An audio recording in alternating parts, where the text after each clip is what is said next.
Hello, welcome to Flower Juice. My name's John McDonald, and today we're going to look at an arrangement that's really very useful to know. So I'm going to call it an altar arrangement. It's basically going to be a long, low arrangement that comes forward at the front. But just as equally as you could use that on an altar, you could use that on a top table for a wedding, or you could use that on a mantelpiece. So it's one of those arrangements that you could use in different situations. You'll get different effects depending on what type of flowers you use. The flowers that we're going to use, because this is really to show you how it works, we've got some carnations, we've got some nice gerberas, a little bit of lisianthus or eustoma. I've got some nice white roses, a couple of lilies and a little bit of gyp. So quite a traditional kind of selection of flowers, but ones that you would be able to get quite easily. So we're going to work in a slightly different way so you can really see how this sits on the edge. Okay, so we've got basically one block of floral foam, a single tray, and what I'm going to do first is just tape that in. So I could do a couple, but we'll just do a single one. It's not really a problem. These trays are so light that actually you don't need a huge amount of tape. So if we can imagine this is going to be sitting towards the front, and we can just add whatever material we like. So I've got some big leaves just to come out. And this is like a kind of cordyline or dracaena. And I quite like it because it's quite nice. I quite like using a bold leaf in an arrangement because I think it really gives you a bit of impact. Now, if we wanted, we could go down the front. In fact, let's just do it. It's not a problem. And if we want, we can even go up the top. So what I'm doing is I'm just literally strimming that down. Now, if it was for a church, I would say you probably want to make it really sit forward. If it's for a top table, you want to make it probably a little bit lower. Mantelpiece, it depends what's above. If you've got a mirror or a picture, you might want to keep it more low as well. You can change the effects quite easily. But that's giving us like a key framework for us to work within. Now, I've also got these lovely little monstera leaves, so we're going to pop a few of them in as well. So the great thing about something like these is they just give you a bit of bulk, a bit of volume that's quite handy. And then with the French ruskus, this is giving a contrast in texture. And it also has quite a nice shape to the stems. You can buy it in different lengths. This is quite short, but actually for this size, it's just fine. And what I'm doing is I'm really just working so that it looks like everything is just radiating from a center point. That's really what's going to make it look natural.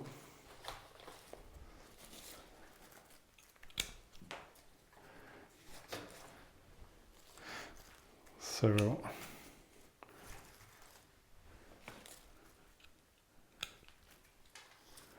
this is really giving us a little bit of a contrast to what we had. I'm going to use a little bit of leather leaf, and leather leaf's quite handy for just, again, giving a different thing. This is leaf shine. So I don't know if you noticed, but with the leather leaf, it was looking quite dull and a little bit unexciting.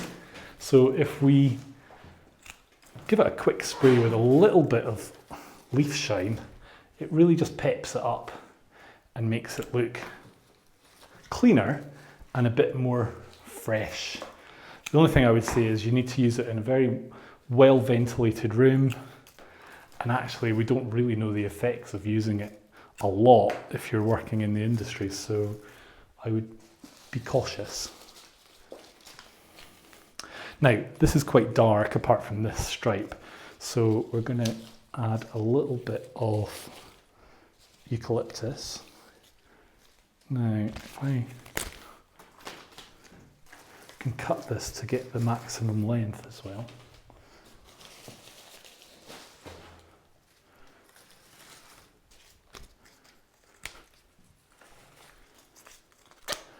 And straight away that's sticking out quite nicely in comparison to the other foliage that's quite dark. So this seems to be something where the commercial foliage tends to be quite dark. So just having something that gives a contrast is really, really nice. And we can use basically material that's got a nice shape. Right, that's probably enough foliage. So what we're looking to do is put in our main flower. So our main flower for here is going to be these beautiful Gerbera. Now, it used to be the fashion that you would wire them. I don't like wiring them because I think you're basically damaging the stems. You are more likely to find that they fail if they've been damaged. So I would tend not to.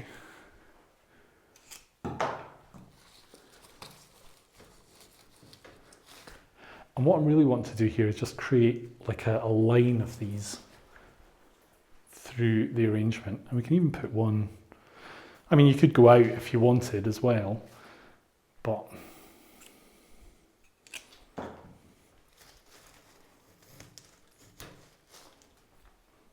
this is really just keeping us in a straight line.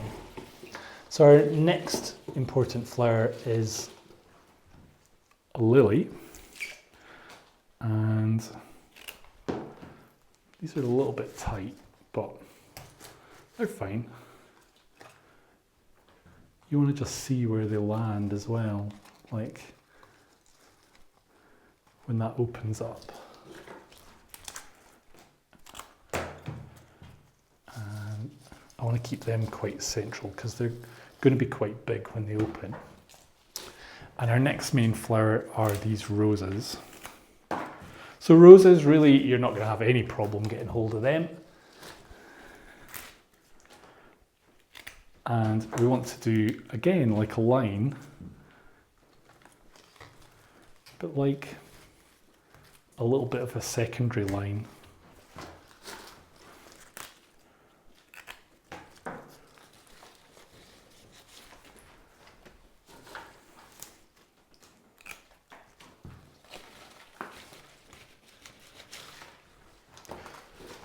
So we've got kind of 1, 2, 3, 4. We can come right down with another one here, 5.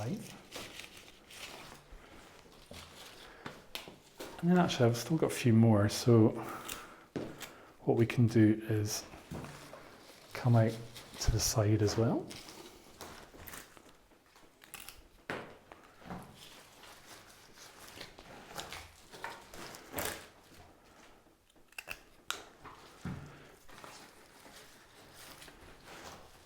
It used to be that roses were an expensive flower, and I suppose it depends where you live. And the person I first worked with used to say to me, make sure that you really see them, because there's no point in putting them in to not see them. And I suppose that's true with any flower if it's expensive. You don't want it to just disappear into the background, so you don't really see it. But we've got our main line of Gerbera, so this is giving you a focal point. We're going to have a little bit of strength from the lilies when they come out. The roses has given us a secondary flower, and really the thing that's going to give us some volume now are going to be these carnations. So I've got 2 different types of carnation, or 2 different colours, and we're just going to work these through. So again, really just following the same kind of principles, everything radiating out from a central point.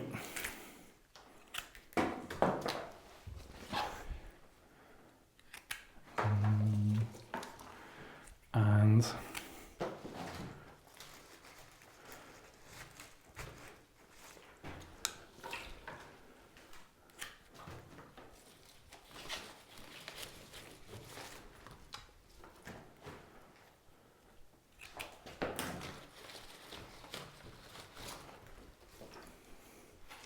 now we can start to look for where there's spaces as well. So, and I think as well you don't want to have all your pink ones in one place. You don't want to have all the white ones in one place. But now we can start to get a little bit of length coming out as well.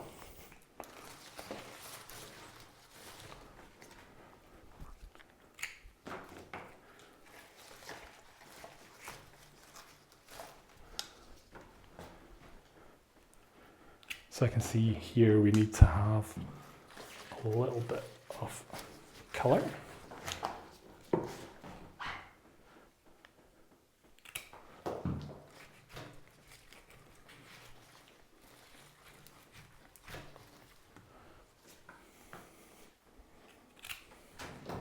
And I'm taking one or two just further back, and when you see this from the front, it really gives it a sense of depth. If you just have everything kind of jumping at you, it doesn't look as natural. So it is quite nice just to go behind that boundary.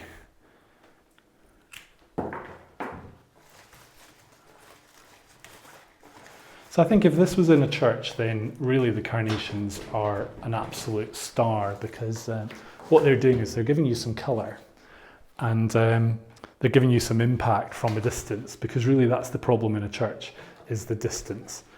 So now we're just going to add a little bit of filler, and this could be anything, so it doesn't have to be gypsophilia. If you absolutely hate gypsophilia, then use something different. I'm just putting it in because we've got it, and I think it's quite nice to see an arrangement maybe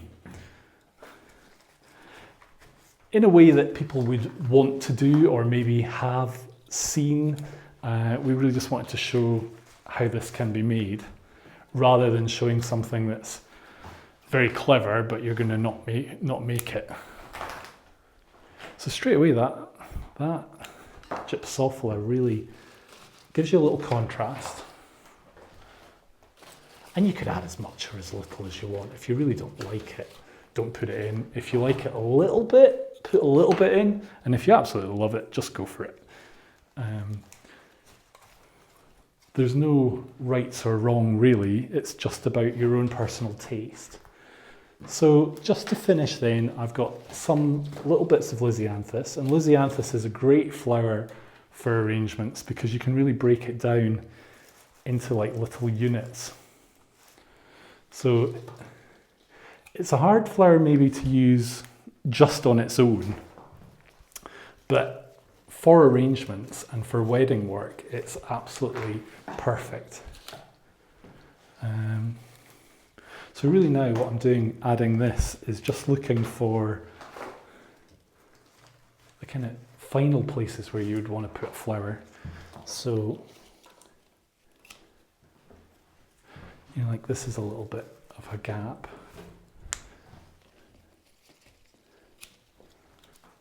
And we can bring it in there. So it's really just spacing the flowers out throughout the design.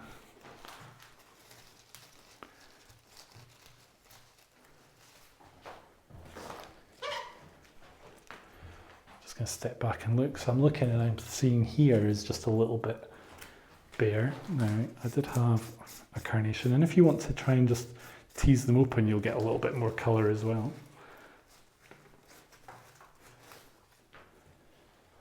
And that's us. Okay, so we've got our completed design. Essentially, it's a symmetrical, front-facing, but long arrangement.